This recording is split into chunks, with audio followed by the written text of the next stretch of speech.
30-35 বছর আগের কথা মনে হয়।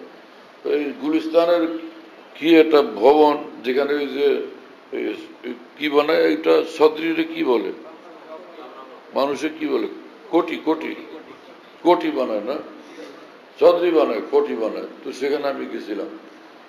তো চট্টগ্রামের এক ভদ্রলোক ওখানে হলো মাস্টার, তাও খুব কাজ করে দ্রুত গতিতে। আর আমাকে বলে যে হুজুর ওহাবি চিনেন, ওহাবি। আমি বলি কি জিনিস এটা? ওহাবি চিনেন? ওহাবি চাট গেল। আমি বলি কি ওহাবি, কি জিনিস আমাকে বুঝে বলি, ব্যাপার কি? বলে আরে ওহাবি ভালো না, বড় খারাপ। আমি বললাম কি রকম লোক তারা, কি বিষয় কি? বলে আরে হুজুর বলে না, একদমই ভালো না, এরা ভালো না। আমি বললাম মুসলমান কেন? হ্যাঁ মুসলমান তো। আমি বললাম যে আল্লাহ রসুলকে মানে? হ্যাঁ আল্লাহ মানে, রাসুলও মানে, কোরআন মানে, কোরআনও মানে। আমরা রোজা নামাজ করে, হ্যাঁ রোজা নামাজও করে। তারপরে ব্যাপার কি, সমস্যা কি? বলে না এগুলো সুবিধা না, এগুলো খারাপ।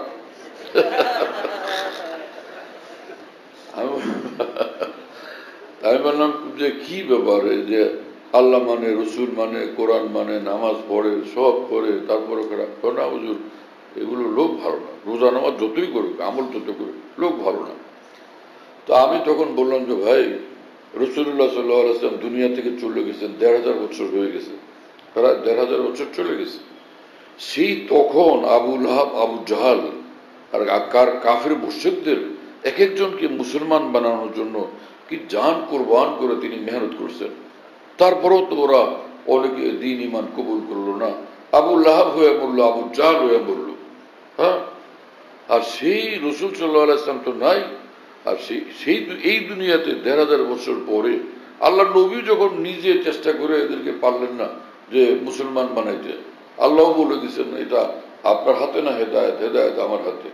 তো আজকে সে ১,৫০০ বছর পরে দুনিয়ার যে কোনো প্রান্তে কোনো মানুষ যদি বলে আমি মুসলমান, তো আপনার আমার হৃদয়টা প্রসারিত হওয়া উচিত। হ্যাঁ, এবং তাকে সিনাতে লাগানো উচিত, আমার মুসলমান ভাই, আমার ইমানওয়ালা ভাই, তার মুখে আল্লাহর ভালোবাসা, তার মুখে মোহাম্মদ রসুল্লাহ সাল্লামের ভালোবাসা।